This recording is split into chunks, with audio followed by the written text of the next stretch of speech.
Halo teman-teman, di video kali ini aku pengen sharing tentang ladang bisnis cuan. Ini salah satu bisnis cuan yang lumayan juga, tapi berkedok agama, yaitu dengan membuka yayasan panti asuhan atau panti asuhan lah gitu.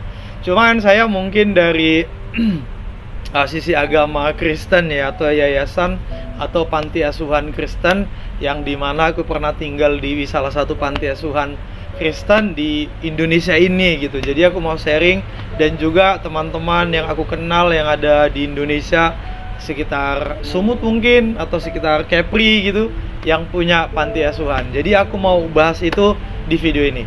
Jadi simak terus, jangan kemana-mana.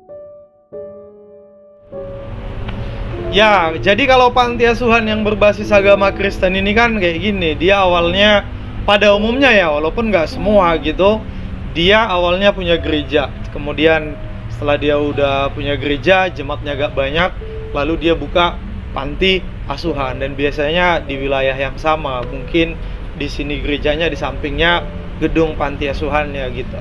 Jadi buat kalian yang mau buka langsung panti asuhan tanpa punya gereja, bisa aja gitu. Jadi tipsnya atau triknya, kalian kumpulkan anak-anak yang ada di sekitar kalian. Itu yang pertama. Yang kemudian coba cari keluarga-keluarga yang kena bencana-bencana alam yang terjadi di Indonesia. Misalnya yang kena kayak gempa bumi, longsor, banjir, atau tsunami. Cari anak-anak yang dari sana, kalian bawa, kumpulkan di panti asuhan kalian gitu.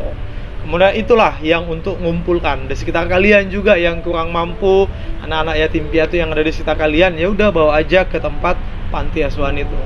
Karena semakin banyak anaknya, nanti tempat semakin luas, dan income juga itu bisa mempengaruhi besar atau kecilnya income yang didapat dari donatur. Nah, itu sangat pengaruh sekali tuh. Kemudian ini saya mau berbagi juga supaya kalian dapat income nih, khususnya yang sudah menjalankan panti asuhan dan yang sudah punya panti asuhan, atau yang belum lagi mau buka panti asuhan. Ini aku kasih sharing tipsnya supaya dapat cuan gitu kan. Yang pertama, misalnya kalian harus rajin nyari donatur yang udah pasti yang lebih berduit lah, yang lebih banyak uangnya. Yang kedua, coba anak panti asuhan kalian atau diri Anda yang mau buka, Anda selaku punya panti asuhan, ownernya, dan anak-anak panti asuhan Anda tampil di berbagai acara. Misalnya lomba-lomba yang setara anak didik kalian. Misalnya lomba puisi tingkat SD, kalau ada anak panti asuhanmu SD, sudah bawa lomba di kota itu atau di tempat kalian, di sekitar kalian lah gitu. Kemudian Anda sebagai pemilik atau pengurus di panti asuhan, perbanyak relasi ke orang-orang masyarakat sekitar Anda yang lebih banyak duitnya. Orang-orang kaya, perbanyak jaringan atau perbanyak relasi ke warga-warga yang ada di Indonesia yang banyak duitnya gitulah. Yang banyak duitnya perbanyak. Kemudian juga nih, pasang stel-stel anak-anak miskin di depan orang. Anak panti asuhan Anda juga jangan Anda tampilkan jadi tampil anak orang kaya, jangan. Tapi kayak anak orang miskin gitulah kalian buat. Kemudian buat apa ya? Buat misalnya acara atau ibadah gitu, Kamis ceria atau Sabtu ceria gitu. Jadi kumpulkan anak-anak sekolah minggu atau anak-anak sekolah buat acara di tempat panti asuhan kalian, kayak ibadah singkat lah gitu, ibadah kecil-kecilan. Jadi dari situ nanti akan ikut teman-teman sekitarnya atau jemaat-jemaat orang Kristen yang di sekitar panti asuhan kalian ikut ke sana untuk ibadah. Nah, di ibadah itu kan ada kolekte itu kan, persembahan. Itu menjadi income buat panti asuhan kalian juga. Gitu. Kemudian nanti di video akhir-akhirnya aku mau cerita besar atau kecilnya gitu perputaran uang di panti asuhan ini. Jadi di lapangan ini dulu yang mau ceritakan ya, anak-anak sekolah yang ada di panti asuhan gitu.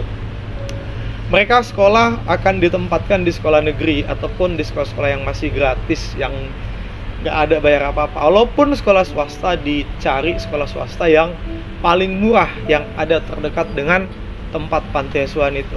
Kemudian anak-anak itu kita buat aturan ketat gitu kan, setiap hari teratur doa, biston sampai doa malam, makan malam, itu udah ada schedule-nya.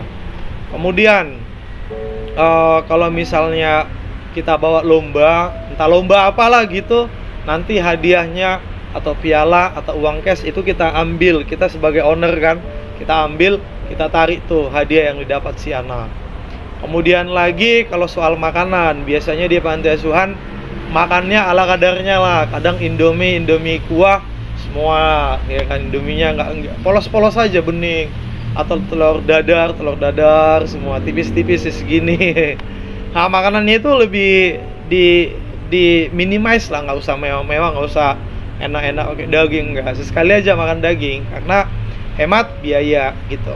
Kemudian ketika ada donatur, ini bisa kalian praktekkan lah nanti, ketika ada donatur yang mau sumbang ngasih uang ataupun non uang, misalnya sembako, barang atau apalah gitu, nanti mereka kadang minta data anak-anak, berapa sih anak panti asuhan di sini, misalnya jenjang sekolahnya yang SD berapa orang, yang SD berapa orang, nah gitu. Itu biasanya donatur minta, biasanya ya, tapi nggak semua donatur yang si penyumbang minta itu. Biasanya yang minta itu yang agak berduit, supaya dia tahu mempersiapkan barang atau uang yang mau disumbangkan gitu, supaya dia paham, oh misalnya panti asuhannya 50-60, kayaknya kalau ngasih sekian kayaknya harus segini ya, gitulah kurang lebih kan. Kemudian nih donatur, yang soal donatur ini ya pasti apa ya, kalau soal bicara uang ya, memang lebih gampang sekarang ngasih uang karena bisa tunai dan juga bisa transfer ya. Ini donatur di zaman sekarang udah bisa transfer kan, udah di dunia digital gitu, jarang sih ngasih uang cash gitu. Nah, sepengalamanku dan ada di sekitarku, langsung aku lihat kadang donatur ini ngasih uang cash ke pemilik panti asuhan itu jutaan, puluhan juta, atau bahkan ratusan juta. Semakin panti asuhannya besar atau anak-anak panti asuhannya banyak, pasti sembako atau anak yang jumlah uang yang dikasih donatur itu juga besar, karena dia akan ngasih lebih besar gitu kan. Misalnya ngasih beras kadang 5 goni, 10 goni, udah anaknya puluhan gitu, ngasih uang juga jutaan atau ratusan juta. Nah, jadi kalau di panti asuhan kan kayak gitulah kurang lebih. Nah, kalau kalian lihat nih kehidupannya, lifestyle yang pemilik panti asuhan, perhatikanlah, mobilnya mewah nih, pasti ada mobil lah, walaupun gimmick atau iming-iming mobil ini untuk memang operasional anak-anak panti asuhan, antar jemput ke sekolahnya gitu. Tapi kan secara kepemilikan itu punya dia gitu, itu punya si pemilik panti asuhan. Memang pundi-pundi dia itu, aset dia itu. Bayangkan nih, sekali ada yang ngasih donatur itu ratusan juta, 50 juta dalam sebulan. Kadang ada yang ngasih 5 kali loh, si A datang, donatur si B datang, dari komunitas, dari organisasi, dari gereja, entah dari mana lah. Apalagi di musim-musim Natal itu ladang bahasa itu, di bulan 12 pasti banyak donatur yang ngasih ke panti asuhan. Kalau kalian nih lihat rumah yang punya panti asuhan gitu kan, kalau rumah yang di samping panti asuhan itu bisa aja itu kayak rumah inventarisnya, kayak rumah kerjanya. Tapi di luar itu, kalau udah panti asuhannya gede, udah bertahun-tahun, pasti dia punya rumah pribadi di perumahan yang agak bagus gitu. Dia punya ruko. Nanti dari panti asuhan dia kan buka sekolah lagi, karena dia income-nya udah banyak dari situ. Dia punya gedung, kadang punya ruko, punya rumah, mobilnya. Dan bahkan si panti asuhan, yang punya panti asuhan, kalau misalnya ada anaknya kuliah di kampus yang bagus, gitu. Pokoknya sebenarnya kalau dibilang dari sisi gelapnya, anak-anak panti asuhan itu dibuat jadi robot untuk pencari, tanda petik, pencari cuan buat si pemilik panti asuhannya gitu. Dan bahkan banyak anak-anak panti asuhan ini di sekitar panti itu, entah dari kota luar kota gitu, bukan orang miskin, orang tuanya masih hidup, tapi dia ditempatkan di situ supaya meringankan beban seorang tua untuk menyekolahkan anaknya. Misalnya punya anak 4-5 gitu kan, kadang 2 dibuat di panti asuhan itu. Jadi pihak panti asuhan yang ngasih makan, uang sekolahnya, gitu. Jadi kalau kalian analisis itu income panti asuhan, kalau dia yang udah lama, bertahun-tahun, puluhan tahun, dan bahkan anak pantinya juga udah banyak, apalagi yang di atas 100, yakinlah bangun gedungnya udah berapa duit itu. Itu kebanyakan dari donatur. Kadang biaya dari gereja atau income dia yang dari gereja dialihkan ke panti asuhan. Dan sometimes income yang dari panti asuhan kadang dialihkan ke gereja. Jadi saling silang lah, income dari gereja atau ke panti asuhan bisa di manage lah uangnya gitu. Intinya kalau kalian pintar-pintar promosi, bahkan buat di medsos, pasang muka-muka kasihan, konten-konten kasihan, nanti ada yang ngasih transfer, cantumkan nomor rekening, nah gitu kan. Bila perlu iklankan, aku lihat di Facebook, Instagram, di TikTok diiklankan konten-kontennya bersponsor supaya banyak menjangkau audiens. Nanti minta transfer. Panti asuhan banyak, sampai yang Kristen ada panti asuhan Kristen yang aku lihat dan yang udah aku rasakan kayak gitu juga.